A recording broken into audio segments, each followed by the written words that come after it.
everyone, welcome back to my channel. So first of all, the background is just, it's not looking great today, it's not looking great, but this is where like the lighting is best.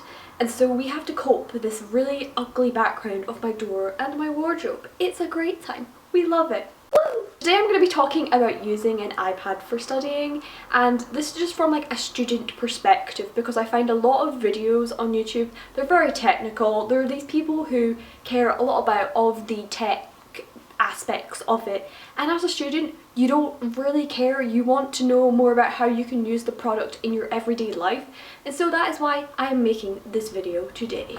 Woo! So back in December I bought the iPad 2018 with the Apple Pencil, and this is something which I was debating whether or not to buy for literally like the longest time, and the reason why I wanted one in the first place is just because I've seen all these videos on YouTube and it just made me really want to sort of incorporate that into my life. And so far I can say that it's definitely not a decision that I regret. I love my iPad and I find it so useful in so many different aspects of my life. So you're probably wondering why. Why would you want to use an iPad to take notes, to do all these student things, if you can just use a bit of paper or a laptop? The bit of paper is probably the better, cheaper version there, but yeah, you're probably wondering why is that? So that is what I'm going to go into detail in this video today. So the first reason why I got an iPad is because I was really struggling with making my notes and stuff. I could never find a method which I liked, and I don't like typed notes, and there's a lot of research and evidence to show that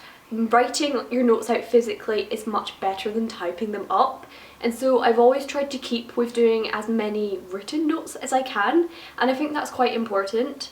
So the iPad basically just incorporates both digital and handwritten notes, and so that is overall I think why it is a really good experience. So if you're looking for the short answer, that is it. So I think that the main advantage is that all of your notes are in one place. So on one device you can also sync them to different devices or different programs. So the Google Drive is probably the best one.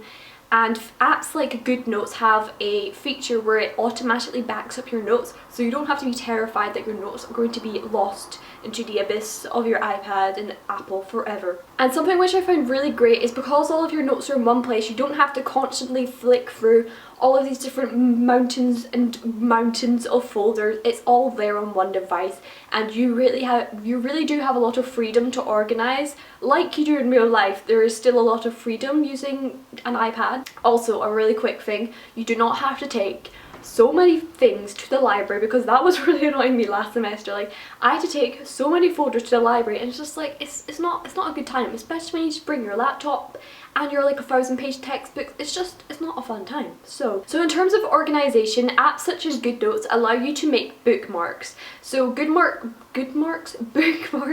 are really great because I often just put like lecture 1, lecture 2, reading and the author and the year, and it's a really great way of organizing yourself. Also, another really great thing is that your notes are there forever. So I've paid for more Google Drive storage because I keep all of like my uni stuff on Google Drive, and it's sort of like quite nice to know that all your notes are there forever, because you do have the same thing with folders, but a lot of the time there isn't a lot of space in storage as a student, and so it's often not realistic to be able to keep all of your notes and stuff, and you often just leave them and you just they sit there, you don't really ever look at them, and it's just a bit of a just to look through them. So I'm going to go on to the main section, which is note-taking, and this is where the iPad and the Apple Pencil really shine for a student. So there are a variety of apps that you can use on an iPad, and the main ones out there are probably going to be GoodNotes or Notability. There are a lot of comparison videos on YouTube if you're deciding which one to buy. Personally, I went with GoodNotes because I feel like it has a lot more freedom in terms of using different colours and stuff, and I personally think that's really nice for me. However, one really good thing about Notability where I think it does win is the audio recording feature. So what it does is it records your audio of like your lecture or something as you're doing your notes, and you can like play it back. There are a few free apps out there as well, but Notability and GoodNotes cost around £10 each on the App Store. So it is another cost to take into consideration. So overall, the experience taking notes with an Apple Pencil and the iPad is just like, It's a really cool, amazing experience, I think. It just works flawlessly. So because it's digital, you're able to move your notes around as much as you like. And this is something which I really love, because often you might want to copy and paste something. You might be writing up some lecture notes, you might have done something in the lecture and you need to like move it around to put more information in. You have so much freedom to move it all around, and it's so great, especially when making mind maps. That's the best, because it would really annoy me when I'd be making a mind map, it wouldn't fit and it's like no. You can also just be as creative as possible with your notes. You have like so many different paper types. You can make your own paper types. You can download other types of paper. You have all these highlighters, all these colours. It's great. I personally find that it makes me really enjoy just writing my notes more, and I feel like it's totally changed my study routine. So I also found it to be quite a natural transition going from using like paper to actually just doing everything digitally, because I was doing like all my written notes, but I was also typing up some notes. I had to do assignments on my laptop and stuff as well.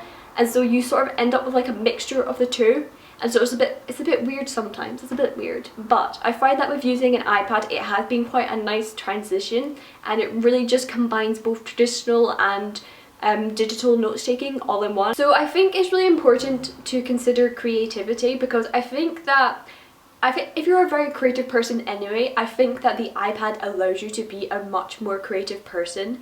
So personally for me, I use my iPad for taking notes and stuff, but like doing art and just being creative has always been something else which I've really enjoyed. I've always wanted to buy a graphics drawing tablet, but I've never really felt the need to go and buy one because it's not like something I need in my life. So the iPad has allowed me to go a bit more into digital drawing and art, and it's so fun. So I use Procreate, and it's just like the amount of things you can do on there is amazing. Like, it's so cool. So reading textbooks, articles, journals is a much nicer experience I find on the iPad, because you can really interact with it. You can write all your notes, you can highlight, and it's just a nice experience, because I often would just read things on my laptop, and it's just like you don't really want to print something out that's like 40 pages and you're probably not going to use half of it anyway. So the iPad is just great. It also allows you to see all of your readings in one place. So moving on to the Apple Pencil, so it's important to note that there are now two different Apple Pencils. The normal iPad 2018 and the older iPad Pro will use like the first generation pencil, I think it is. And the newer iPad Pro will use the second generation Apple Pencil. So overall, I would say that the Apple Pencil is just unreal. It is amazing. It's pressure sensitive, and you can just do so many things with it. There's just so much freedom in what you can do, and just using it, it feels like a natural experience. The pencil has like a nice weight to it. It doesn't feel like unnatural. You can also buy other things for your pencil. So on my pencil I have a grip, and I think that this really makes the writing experience a lot closer to an actual pencil, and it makes it a lot more comfortable as well, because I find that using this for long periods of time it does get a little bit uncomfortable. Not that it's a bad thing, but this grip just makes it for a much nicer experience, and you can buy these on like Amazon or loads of different places. The one weird thing about the Apple Pencil is the way it charges. So what you do is you take this cap off the end, and it's got like the lightning port, and you literally plug this in to the bottom of the iPad. So if I can do it, I can't even do it. There we go. It sticks out the iPad like this, which looks a little bit ridiculous, not going to lie. Honestly, I don't find that to be much of a problem, but that, you know, you might think about that, I don't know. But the Apple Pencil does charge very quickly. I think you only need to plug it in for about 30 seconds or something to get about 15 minutes of use, or it's the other way around, something like that. So over time the tip of the pencil will run out. Now the pencil does originally come with another tip included, so you don't have to worry about buying another one straight away. I don't have much experience yet on how much it wears down. Apparently if you use things such as a screen protector, that will wear it down a lot more, but it just obviously depends on how much you're using it and stuff. But I don't think it's something which you have to worry about too much. You can buy additional pencil tips on Amazon, on Apple's website, and I think it's around £20 or something for about 4. So one of my favourite features of the iPad is the split screen feature, and this is so great when in lectures because it allows you to have the PowerPoint on one side and your note-taking app on the other. And I think this is really where the iPad shines, and it's just a really nice sort of in-between of digital note-taking and traditional note-taking. And one of the best things about this is that it's so easy to drag and drop images from your slides into your notes. Literally all you do is you hold down the image and you drag it over onto your iPad, and you're able to crop it and do all these sorts of things with it. And I think that is just, it's so great, especially if your course is very visual. I know for things like medicine, sciences, people find that very useful because it just makes drawing diagrams and doing all that sort of stuff a lot easier. So whilst in the lecture, you can then annotate the pictures that your lecturer is going through, and I often found before just using like traditional notes that it was just a little bit, it's very difficult to actually do that. You just sort of have to make like rough notes and sort of try and remember what you were doing earlier on. It's just a bit like, you can also draw your own diagrams and you can move them about. You have features to make sure that like all of these shapes are like straight. GoodNotes has the feature where it just automatically makes it into a shape, and it means that drawing your own diagrams is a much nicer experience. As a visual learner, I really appreciate this. I find that it just works for me really well. Now undoubtedly, as a student, one of the major disadvantages has got to be the price. Obviously, iPads cost a bit of money, so that might be an issue. So with the Apple education pricing, you can get a bit of money off of the iPad, which is really great. So the iPad 2018, the 32GB model, which I have, is £303, and the Apple Pencil is around £80. The iPad Pro, it depends really on what one you're looking at, but I'm pretty sure like the newest one is literally like £700, £600, so that might be a little bit steeper. But you know, if you want that option, then you know, go for it. I personally think that the iPad 2018 is really worth it for what you get, and I've seen in a lot of reviews people say that it's one of the iPads which is just, it's worth its money. And like I honestly do feel like it is worth the money. I think that it's a great device. Now if you're a student, you really probably don't need the iPad Pro. If you are maybe doing like a lot of art and stuff in your spare time and you really do that, or you need that as your course, like you do art or something at university, then obviously the iPad Pro is going to be a better option. However, just for like a standard normal student, you probably don't need the iPad Pro. And I looked into this as well, but I was like, I don't need what the iPad Pro offers. The experience using the Apple Pencil on the iPad 2018 and iPad Pro are basically the same. If you watch videos on YouTube, that you will see that people don't really see much of a difference. And the only difference people do talk about is like the refresh rate on the screen. If you have been using like the iPad Pro for a while, you would probably notice if you went and used the other iPad. However, I think like the normal user just won't really care about it, and so as a student I don't think it's something which should really be an issue. Also, if you have the money to buy an iPad Pro and you want to, then you know, go ahead, but for most students it's probably not going to be something which is just something they can do. So the iPad 2018 is just a great option, I think. Another disadvantage is that an iPad basically cannot replace a laptop. So if you're debating whether or not to buy a laptop or an iPad and you don't have a laptop, I would definitely go for a laptop, because you know, unfortunately tablets, iPads, they cannot do everything that you would need to do on a laptop. Also, for writing essays and stuff, it's a much nicer experience doing it on a computer or a laptop. You can get Bluetooth keyboards and stuff, however, I just feel like the experience just it's not the same when you're trying to be writing up like a really lengthy piece of work. I would say that the iPad is perfect for someone who can just basically afford to get it, or if they have maybe an older laptop and they don't really want to go and buy a new one just yet. This is a really small disadvantage, but I find that the iPad takes quite a long time to charge, but obviously the battery life is really good. It's probably about 10 hours, and so that makes up for it. So I don't really know if you'd see it as a disadvantage. You might find that a bit annoying, because sometimes I just am like, oh, I have to use my iPad and it's going to take like 10 hours to charge. It doesn't take 10 hours, but you know, you get me. But obviously it's not really much of an issue. You just have to be wary and charge all of your devices. So I think one of the main disadvantages to cover here is the writing experience on paper compared to an iPad.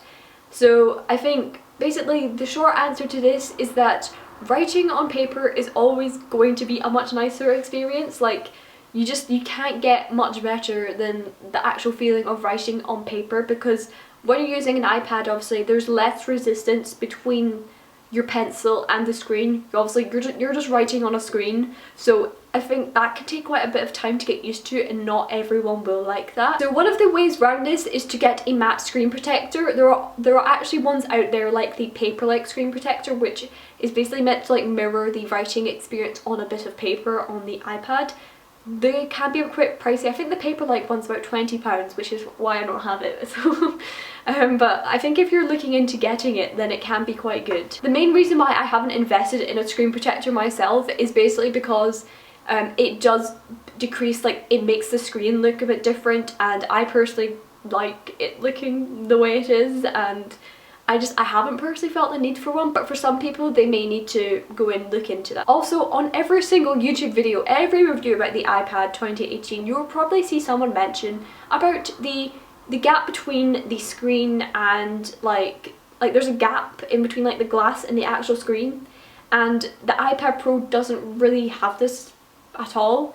And so a lot of people will compare like the writing experience in terms of this, and at specific angles you can see quite a big gap on it, whereas obviously on the iPad Pro it feels like you're physically like writing on the screen. But personally, I have never really noticed it very much. Like, literally all the videos on YouTube of people showing the writing experience, they basically say that it's great, and like I don't think that Apple would bring out like the Apple Pencil onto like this iPad if it was like a terrible experience. Like, I've been using it like continuously at uni now for like a month, and I still really like it, and I don't ever find any problems with the screen and the pencil and the gap that everyone goes on about. So overall, I would say that the iPad 2018 is a really great product for students. Obviously it's not going to be everyone's like cup of tea, like not everyone's going to like using an iPad, and I'm not saying that you need to buy one. However, if these things really like appeal to you, you like them, it's something you're interested in, and I would say go for it. Also for me, like obviously I've said like I don't just use my iPad for studying, it's also a great thing for watching Netflix and YouTube videos in bed, like yes. But in terms of like the creative side of it, I find that the iPad is great for that, and it really just allows me to be a lot more of a creative person and just be a bit more creative in my life, and that is what I've really been needing for a long time. However, I just haven't really been able to like find like the right sort of thing to do, and I've always wanted to do like digital art, but it's just a little bit difficult when you don't have anything like that. So that is it for my iPad video. I really hope that you all enjoyed this video. If you have any more questions about just using an iPad as a student, then please feel free to ask me, because it can be quite a tough decision to decide whether or not to actually buy an iPad. It was something I was just a little bit scared about for a very long time, so feel free to ask me any questions. But apart from that, I will see you all again for another video soon. Bye!